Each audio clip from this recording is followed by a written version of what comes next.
Welcome to today's webinar, which is part of the series Metrics Matter. My name is Philip Smith. I'm the Head of News and Content at Gorkana, and I'll be your moderator today. Today's webinar is the second in a three-part series which takes a look at the importance of measurement in PR and communications and shows that measurement is crucial if you are to prove success in your work. However, please don't worry if you didn't listen into or take part in last week's webinar which opened the series.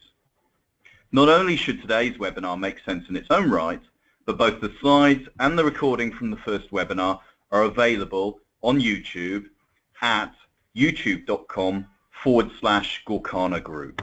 So do look out at youtube.com/Gorkana Group for the first webinar. Details are also available at gorkana.com, and of course you always have the option to ask Paul, who is our presenter today, and indeed for all three webinars in the series, any questions about areas that you would like to be clarified. So do take the chance to put him on the spot. Paul, of course, is Paul Hender, Gorkana's Head of Insight. He is responsible for developing best practice insight services, training Gorkana's analysis teams, and designing analysis programs for Gorkana's enterprise customers. Today, in the webinar, Paul is going to take a look at measurement best practice and how this is applied in the real world. Key to this is success stories. So we will take some time to look at successful case studies from people like the Stroke Association and elsewhere. This also means that some of the areas we'll look at today include how business should approach measurement and analysis, what industry best practice is, the Barcelona Principles and why they matter, and real-life examples and case studies of how best practice is successfully implemented by business. After today, the third and final webinar takes place next week on the 8th of June. In that webinar, we'll examine how ROI can be shown and how you can prove that successful PR has a positive business impact. The idea of this series, and if you take the learnings from all three webinars together, is that you'll be able to hear why and how you can set up an analysis and measurement program which will give you insights into the success of your campaigns and your PR activity. And of course, measurement is always very much in our mind at Gorkana, but it is particularly the case at the moment as we're in the run-up to this year's AMEC Summit, which happens later in the month on the 15th and 16th in London. Slides and presentations will be available from today as they are after each webinar, but Gorkana will also be wrapping up the whole story in a white paper which you can sign up for as well. That will be published after the final webinar in the series in time for AMEC. I'll hand over to Paul for his presentation in a moment, but we'll ensure there is time for your questions afterwards. So please do remember to send us your thoughts and questions. Use the box on the right-hand side of the screen, and I'll pose as many of them to Paul as we have time for after his presentation. That's more than enough from me. Paul, good to see you. Welcome to the webinar, and please start the presentation. Thank you, Philip. Thank you for your introduction. Looking forward to your questions later on. It'll be interesting to see what we get through. Welcome, everyone. Welcome to the second stage of our analysis road trip. That's our tour of analysis best practice, how you can benefit from it. As Philip says, we're running this series in the run-up to the AMEC International Measurement Summit in London in 2 weeks' time. If you missed stage one, again, as Philip says, you can, don't worry, it's available on our YouTube channel. That's youtube.com/Gorkana Group. So the first stage is available there. Last week, we looked at why the communications industry is seeing this huge rise in the demand for insight and analysis services. And that's because increased media fragmentation and the rise of social media has meant that managing reputations and controlling messages in the media has become much harder. And it's much harder because there's so much more of it. It's become impractical to make sense of the media in the way that we used to do it, by collecting and reading press cuttings. There is simply too much. We can't see the wood for the trees. We need signposts and navigation tools to tell us where we need to go, what is important, what we should focus on. Who is influential to my audience and what are they saying? We need to know how that audience is reacting and how they are acting. And above all, we need to know what we can do about it. Today, I want to look at how we should approach this. How the industry has come to a consensus about measurement best practice, and more importantly, how it works in the real world. We'll look at the Barcelona Principles in more detail, and we'll go how the measurement framework that we looked at in the last series, in the last session, works in practice with some case studies. Understanding that measurement is important is a good start, but unless we're guided by this best practice, we can easily end up going the wrong direction. Measurement can often lead to counterproductive behaviours. Last week, you may have seen it emerged that a number of staff from the outsourcing company G4S, who are working at the Lincolnshire Police 999 Emergency Control Centre, had been suspended. Now, what had happened is they had allegedly made more than 700 phone calls for, quote, training purposes during quiet periods, which had boosted the overall response times that they were measured against. And this was in order to hit the desired target of 92% of calls answered within 10 seconds. So one of the challenges of measurement is that it can divert attention away from the desired result. Governments have struggled with this and have been accused of measurement for measurement's sake, setting more and more targets that do not necessarily lead to desired outcomes. A similar example was when the NHS in the UK set targets for ambulance waiting times. The target was set at 8 minutes for an ambulance to reach the destination of an emergency call. If an ambulance arrived less than 8 minutes, it was seen as a success. If it arrived after 8 minutes, it was seen as a failure. So this kind of binary, arbitrary hard line between success and failure led to some strange behaviours. Ambulance drivers would take unnecessary risks to get to the destination in, say, 7 minutes and 50 seconds, or give up, and having failed if they took 8 minutes and 10 seconds. In many cases, it also led to people doctoring the data, if you pardon the pun, in order to make it look like they'd hit the target. So administrators had taken their eyes off what had really mattered, whether lives were being saved. Communist regimes have taken this to extraordinary levels. It is widely recognized that a cause in the millions of deaths in China during the Great Leap Forward was because of local regions trying to hit centrally dictated food production quotas, rather than growing and distributing what the local population actually needed. Now, ironically, China was a net exporter, I'll say that again, a net exporter of grain during a famine which claimed more than 40 million lives. There are loads of examples in the Soviet Union as a result of targets set by a centrally planned economy. My favourite is the nail factory that was set output targets based on weight. The result was that the factory produced a small number of very, very heavy nails.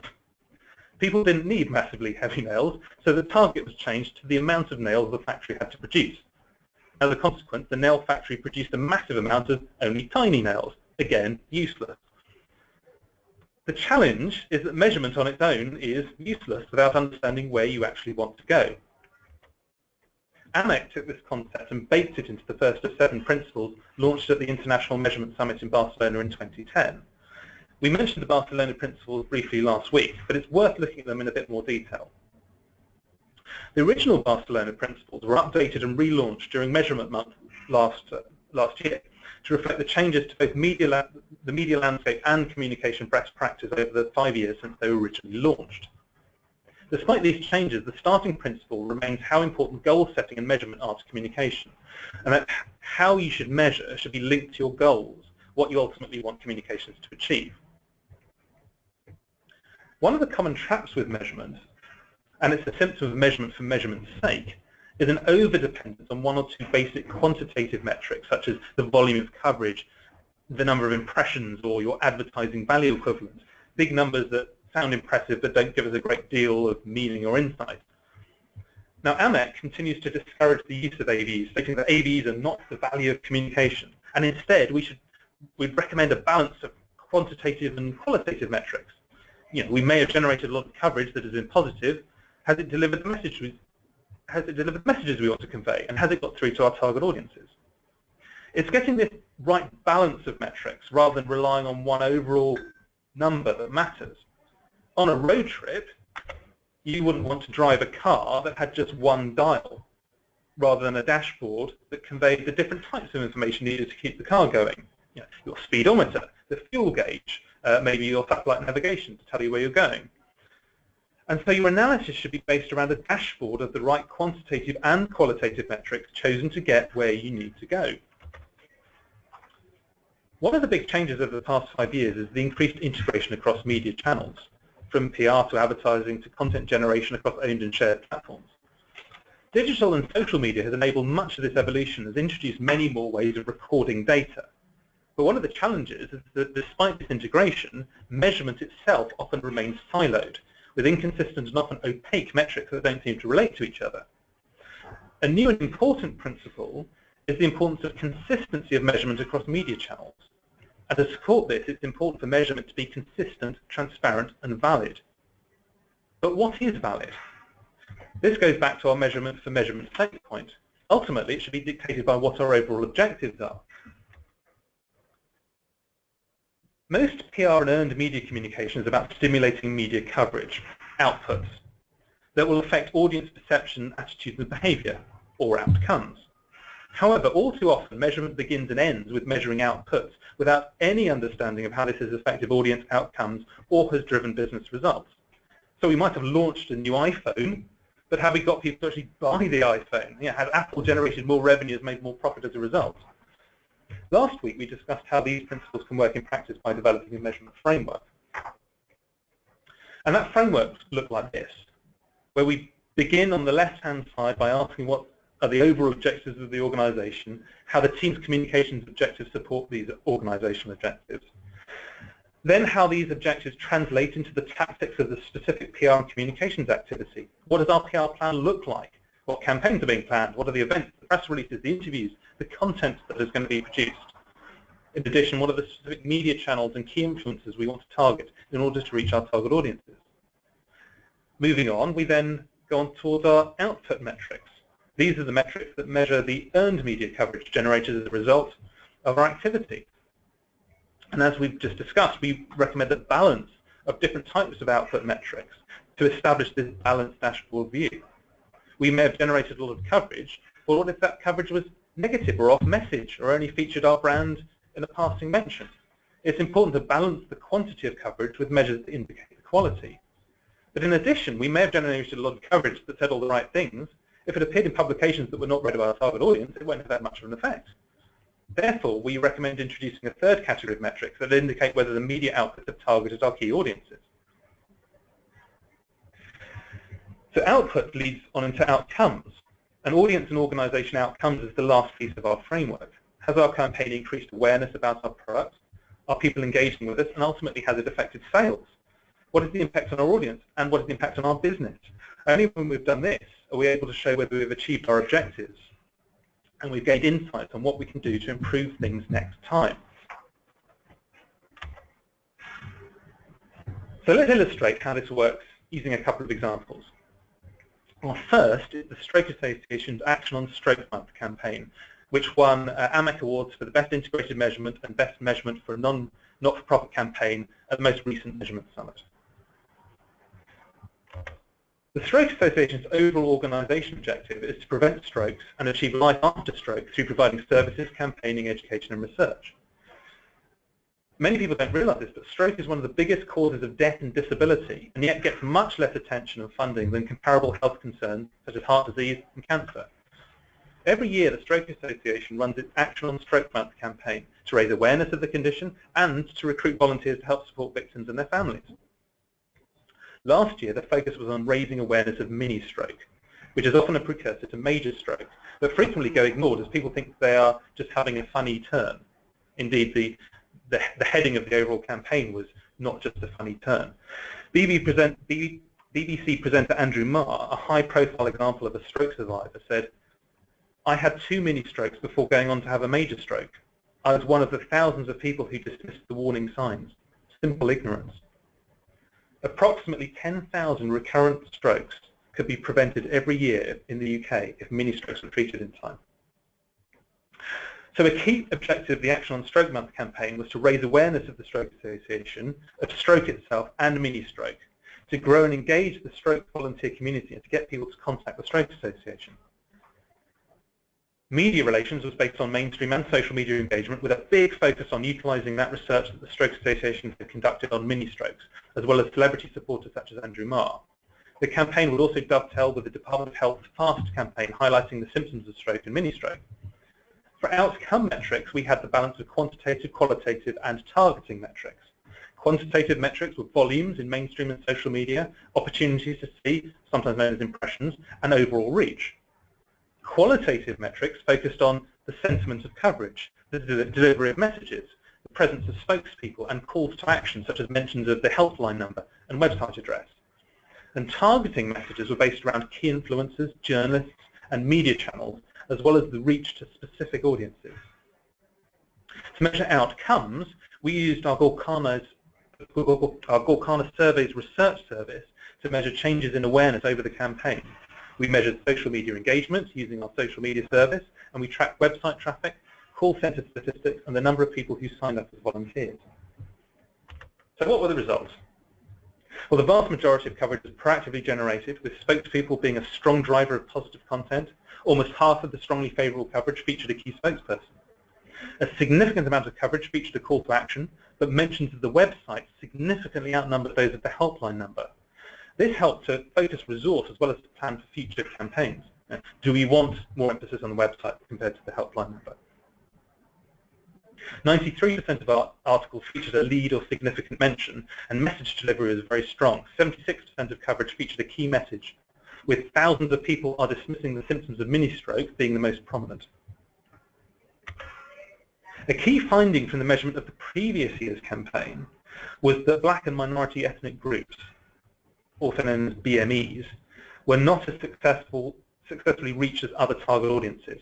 This was a really important finding, since black people are twice as likely to suffer a stroke as white people. We used Gorkana's UK Pulse survey to identify the most appropriate media channels to reach this key audience, and a result of this was that the reach to BMEs increased from 67% to 74% in the most recent campaign.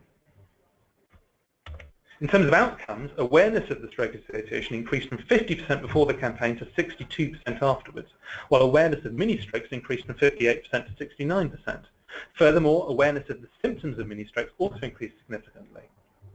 There was a 96% increase in social media engagement compared to last year, a record 145,000 website visits, with a peak on the 1st of May, resulting from the campaign launch in mainstream and social coverage. There were almost 2,000 calls to the helpline and over 1,000 volunteers recruited. Every one of these calls and volunteers is potentially saving a life, something that's not always apparent from just seeing the statistics. And this is a fact brought to life by the following email received from a lady called Jean after the campaign. On Saturday morning, I suddenly found I couldn't use my right arm. I was a bit alarmed, but the feeling went away and we got on with our day. On Sunday, I saw your campaign in the New Statesman and realised that what had happened might be serious. So on Monday morning, I asked for an appointment to see my GP. Within a couple of hours, she'd confirmed that she thought I'd had a mini-stroke and referred me. I had masses of tests at the TIA clinic and was put into various drugs. So I'm a bit shaken, but I'm so glad I saw the article and took action. And this shows why it's so important that activity and measurement should all be based with the end objective in mind. Ultimately, in this case, it's about saving lives. This campaign, along with others from the Stroke Association and the Department of Health, is saving lives. And we can see this in the long-term trend in stroke mortality, which has declined by 46% since 1990. Speaking of saving lives, another example that shows how this framework works in practice is for NHS Blood Transplant with their Missing Type campaign.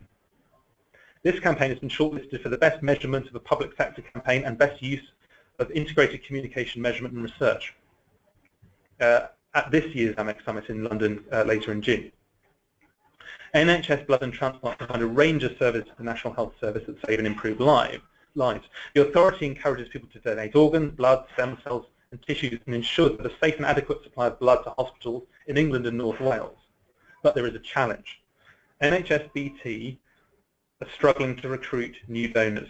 There's been a 40% reduction in new donors coming forward in the last decade. And that's meant that those regularly donating tend to be older. Half of current donors are over 45, and that means that supply is struggling to meet demand.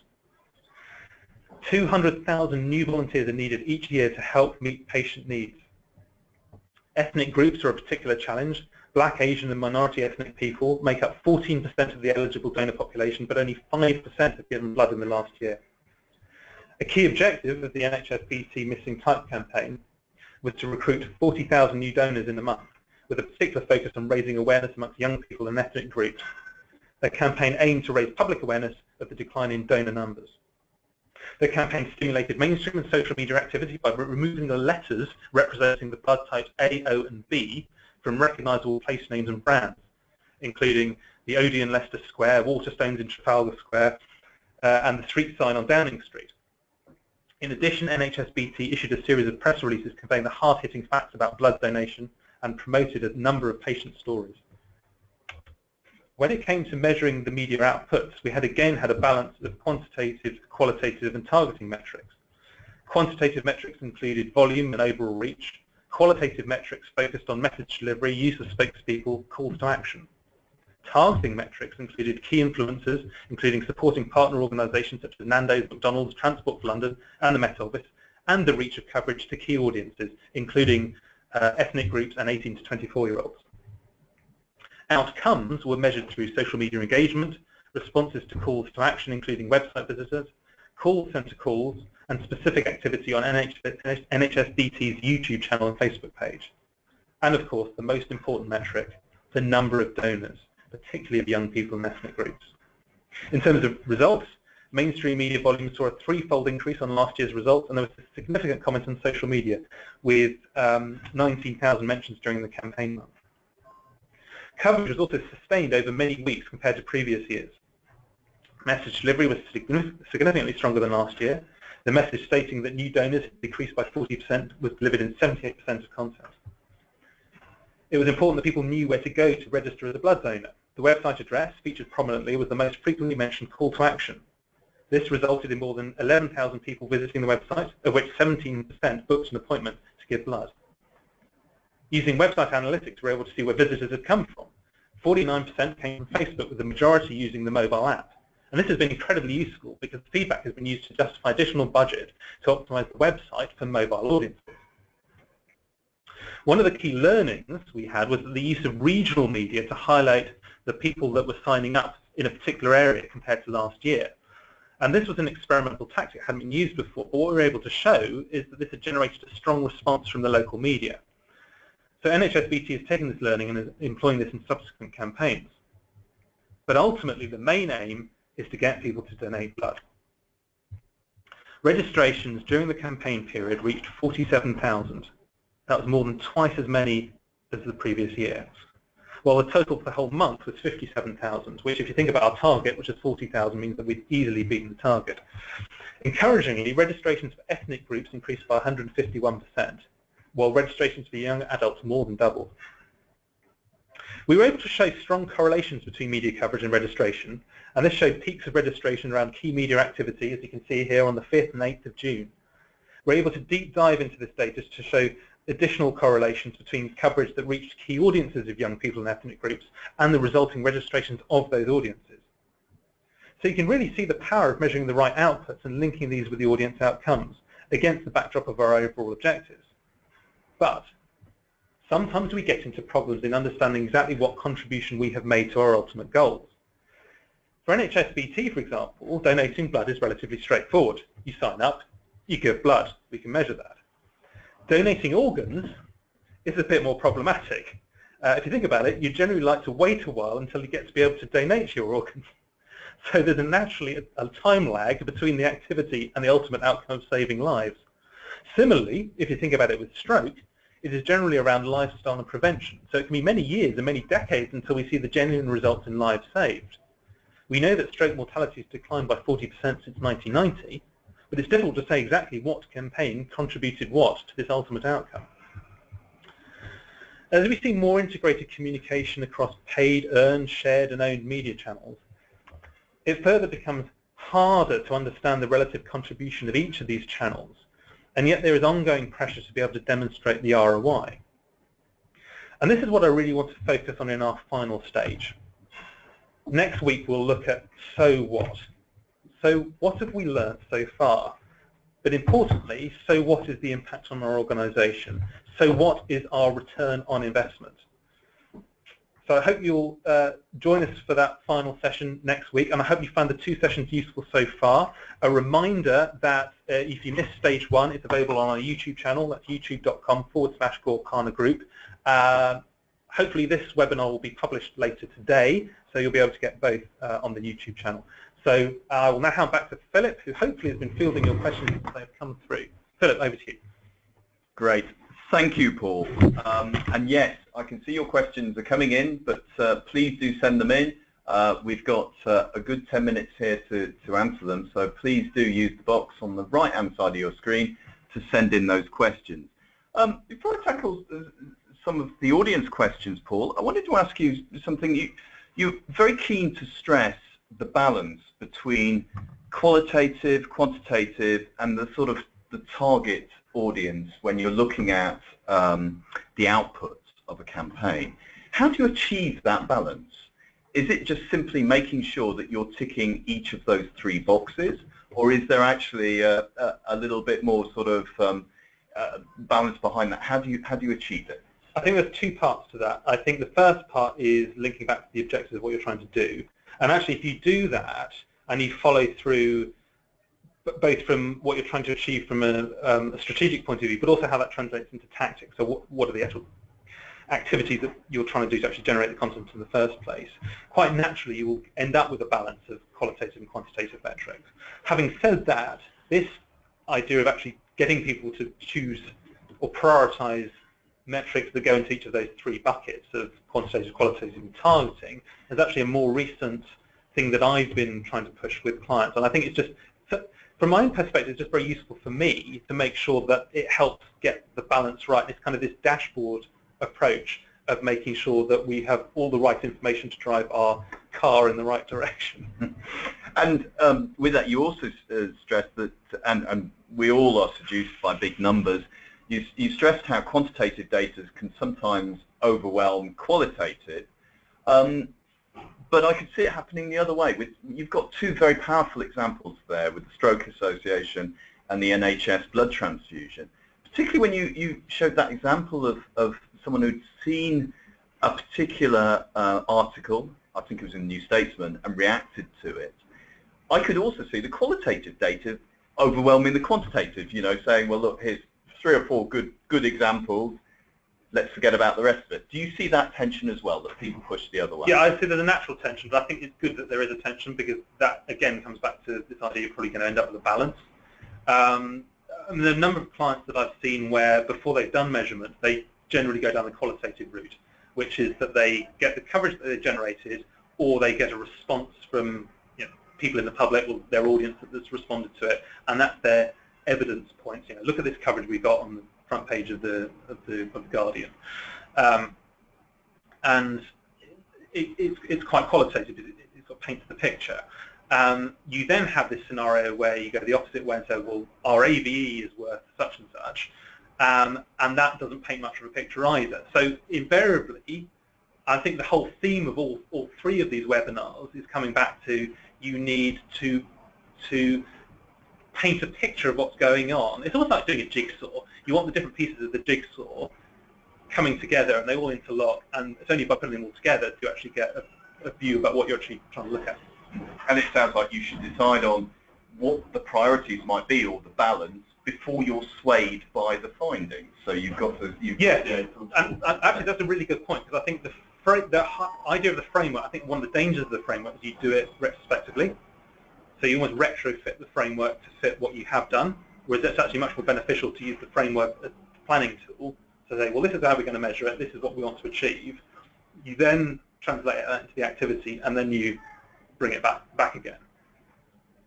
You mentioned AVEs. Yes. And we did have a little bit, those of you who were on the webinar last time, and those of you who listened to it back again will notice there was a bit of AVE bashing on the last webinar. A question here from the audience for you, Paul. Why does Gorkana still calculate AVE if it's against the Barcelona Principles, and how is Gorkana's AVE figure calculated? That's a brilliant question, and quite right it should be answered too, because there is an element of do as I say, not as I do. The interesting thing, of course, is we did or AMEC did a survey last year, which actually will come up in the next webinar, but I'll give you a highlight of it. So it showed that 1/3 of AMEC member clients regularly use AVE. So it's not just Gorkana, it's a big chunk of AMEC members are still providing AV, even though everyone signed up to the Barcelona Principles. So the question is, why do we do it? The challenge, I think, is because we're all commercial organisations, there is an element of commercial suicide if any one organisation said that we shouldn't do it. So I think there'll clearly be a reticence from a kind of a unilateral one. If there was it's almost like taking the nuclear, like the Trident renewal argument. If there was a multilateral way of removing AVs, I think we might be more successful at doing it. Having said that, I think our approach, and certainly what I encourage our team here to do, is to actively discourage the use of it when we are talking to clients, and we only do it when clients ask us to do it. And we always explain the reasons for not doing it. We always mention the Barcelona Principles, and we always suggest if we are going to show an AV that we balance it with quantitative and qualitative metrics. Great, thank you, and I hope that's made the point about AVEs clear. I can see a couple of questions have come in about social media, so I think, if Paul, I can ask you the first one here, which I think is possibly a little broader and possibly taking a bit more of a helicopter view and putting social media next to media. So if we start with that, would you say that social media can and should be measured consistently with other media channels? The reason that it was put in was that, so in the original Barcelona Principles it said that social media can and should be measured. And of course everyone's response to that was, duh, of course. The challenge, of course, was that when you went to measure it, there were a load of quite bespoke, depending on which social media platform you were using, monitoring platform, there were a whole set of bespoke metrics that came back that, while you could argue they were useful in their own right, it effectively made the measurement very siloed. You couldn't really then compare it against measurement across other channels. And I think this is the challenge, and that's why the Barcelona Principles are updated to this. They should be measured consistently with other channels. I still think it is a challenge because there are some specific elements relating to things like influencer scores. How do you show how influential someone is in social media compared to mainstream media? Reach works in a very different way on social media than it would in mainstream media. So there are some challenges. However, I think there are enough ways that you could have consistent measurement, and certainly if you can map the two against each other, I think that's very useful. I think what we've seen, I think we alluded to that with the Stroke Association example, actually, and with the NHS BT example, was it's often very useful to see how mainstream media and social media interact with each other, how mainstream can often drive social media, but also social media can drive journalist agendas as well. So actually seeing how the two then interrelate. And there are a lot of arguments about different mainstream media channels and how they react to social media Absolutely. in different ways. We did a panel event recently at Gorkana, and it was very clear from some of the brands on that panel that, for instance, they saw social and television, for an example, working very well together, and had even created video for those two different channels separately, but realized that they worked well in conjunction. To follow up on the social media point, there's a question about integrated campaigns, which talks about social media activity, but really looks at PR activity and how you possibly can separate that. If I can read out that question for you, Paul. What do you suggest when your client is doing an integrated campaign, for example, doing advertising, running consumer events, social media activity, as well as PR activity alongside each other? How can you separate the PR results? So there's two approaches. One, obviously, is to attempt to measure PR in isolation, but that you miss a large part of the bigger picture. The bigger picture is obviously understanding how each of these channels then interact with each other to a greater whole. This is a very big subject, and one that I really am going to focus on in the third webinar. So I strongly recommend, if you're interested in that particular subject, that you tune in this time next week, when we'll be looking at how you measure PR not only in isolation, but as part of an integrated set of communication channels. Excellent, and we will remind you of the details of the third webinar, but it is this time next week, so do look out for that. Thank you so much for that question. We do have a little bit more time, so do keep sending your questions in for Paul. The next one is, you've talked a lot about outputs and outcomes, Paul, and I know those are two of your favourite subjects.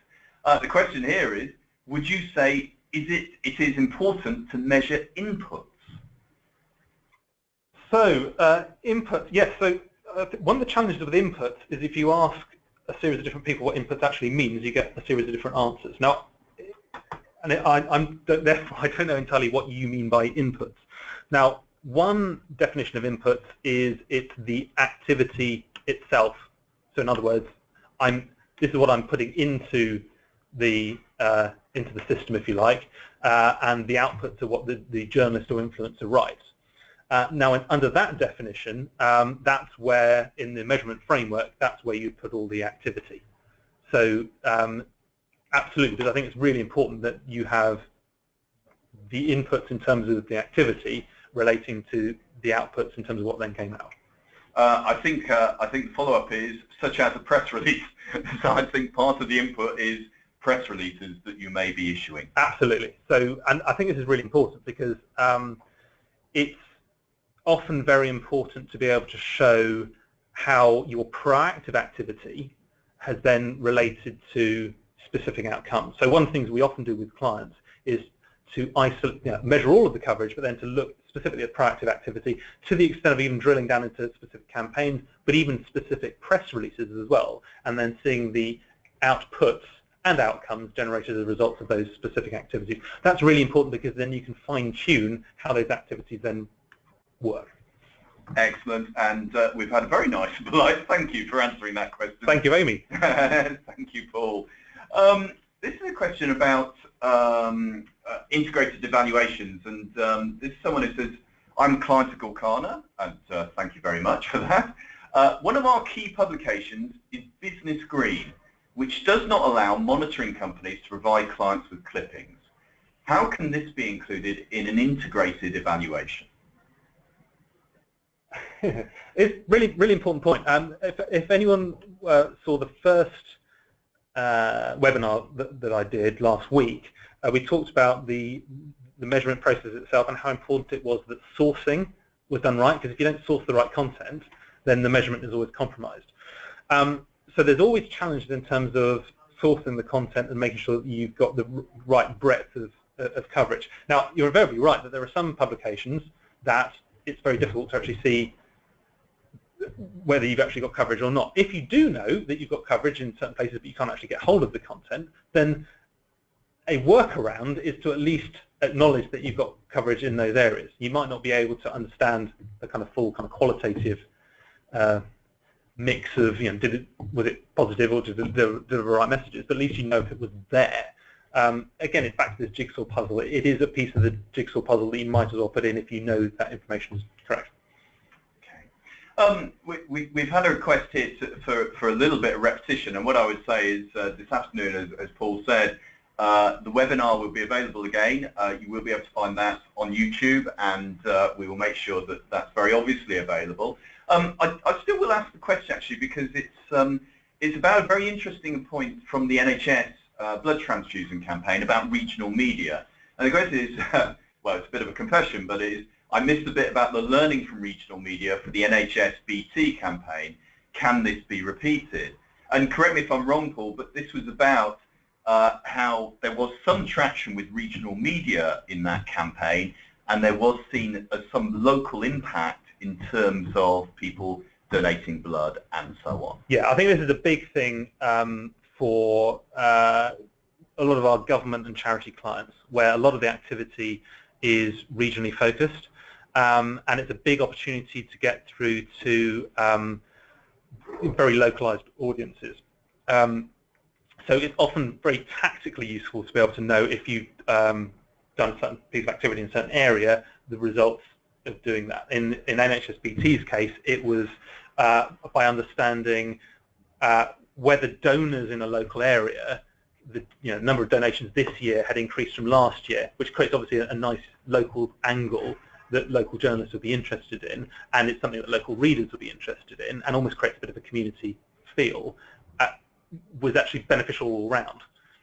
And of course you can see parallels with more commercial exercises, whether it's a shop, a shop, or a fast food outlet, or something else that might have traction in the local area, but also then build up to a wider national scale. So, so I think that's important. But again, we will make all that information available. as well. Now, we have a question about, this is from someone working in an agency, and we know lots of our audience are, and I shall simply read that out for people. Working in an agency, we don't necessarily get to know if our outputs, i.e. coverage, have led to the desired outcomes, e.g. a rise in sales. Also, often we find that our activity changes perceptions and grows sales over time and doesn't necessarily always lead to quick wins. I think you covered this in some of your case studies, actually. So do you have any advice for this person who works in an agency when they don't have all the information themselves, and of course they are working to possibly a shorter time scale, this idea of how can they get some quick wins, or if they can't get those quick wins, what can they do? Yeah, I think there's two parts to this. The first part is getting hold of the data, and I totally understand where you're coming from with this. It's a common challenge, and I'll give you a confession. It's a challenge that we face a lot too, which is actually getting your hands on clients' outcomes data. So actually understanding what effect has this had in terms of driving traffic to a website, or in terms of sales, or maybe even audience perception. What we found is that it helps to have sort of almost open the dialogue with a client and just try and sort of almost work through an organization, so you're not just sitting talking to one individual in the organization, that you're able to share. And often it's almost a case of ignorance in the view of the person you're dealing with on the client side, that they don't always understand why should we look further in the organization. You're just measuring what I do, isn't that enough? Actually, it's in their best interest, because if we can show that what the PR activity has done, including the activity the agency has done, is actually helping drive what the organization wants, then it helps not only you from an agency perspective, it helps your in-house colleague help to educate people internally on how it works, but also show the return on investment. So I think it's not always easy, but it's a case of just repeatedly asking for it and trying to open those doors to make sure that that data flows. I'm actually finding that there's a bit of a change in culture, and it's almost like this big data thing, that businesses are investing more in insights and trying to work across different parts of the organizations to try and understand a bigger picture. So I think there is an emerging, the changing culture here. So I think if you keep asking, you will sometimes get, not always, but sometimes. In terms of that, you talk about the outcomes and not necessarily getting the information. But what about, for instance, you used two very clear case studies there, which had very clear outcomes, and actually you either give blood or you don't give blood, for instance. What about for other clients or other businesses or other brands where those outcomes are perhaps more nuanced or less clear? How does that complicate the picture? It complicates it quite a lot. And it's back to, I guess it's the second point in terms of this kind of quick wins versus long-term build. So, for example, if your job is reputation management and you're trying to build long-term value in a big corporate, then actually measuring that incremental increase can be a lot harder than it is if you are just directly doing, say, a new product launch and you want to see the result, almost instantly of the interest and therefore and ultimate sales on that product. Not to say it's impossible. Ironically, and we'll talk about this more next week, it's often easier to see when organizations get it wrong and mismanage their reputation. You can often see it's often easier to measure the drop in value rather than the increase in value. Of course. Excellent. Well, thank you so much for your time, Paul. I'm afraid that's all we've got time for today, but I do want to thank Paul. I want to thank all of you for listening in, and particularly to those of you who've sent in your questions. There's been some excellent questions there, and we've really enjoyed answering those. I want to finish, though, with a reminder that the next and final webinar in the series is next week on June the 8th, when Paul will be looking at how measurement matters in terms of ROI, or return on investment, and ultimately how you can prove success internally and externally. We look forward to seeing you then. See you soon. The webinar is now over.